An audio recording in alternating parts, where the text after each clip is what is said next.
এই ঈদে বাংলা চলচ্চিত্রে সুপারস্টার খ্যাত শাকিব খানের রাজকুমার সিনেমা মুক্তি পেয়েছে। একই সঙ্গে ঈদ উপলক্ষে মুক্তি পেয়েছে বুবলি অভিনীত দেওয়ালের দেশ ও মায়া সিনেমা। ছবির প্রচারণার পাশাপাশি তিনি হাজির ছিলেন টেলিভিশন অনুষ্ঠানগুলোতে।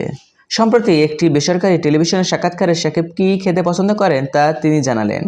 এর আগে অপু জানিয়েছে এই অভিনেতার পছন্দের খাবারের কথা। ওই বেসরকারি টেলিভিশন উপস্থাপক বুবলিকে প্রশ্ন করেন, তরকারিতে লবণ কম হওয়ার জন্য কখনো বকা খেয়েছেন শাকিব খানের কাছে? উত্তরে বুবলি বলেন, না, আমার রান্না খুব পছন্দ করেন শাকিব খান। এরপরে উপস্থাপক জানতে চায় বুবলির হাতের কোন রান্নাটি শাকিব খানের প্রিয়। উত্তরে অভিনেত্রী বলেন, হাঁসের মাংসটা খুব পছন্দ করেন সে।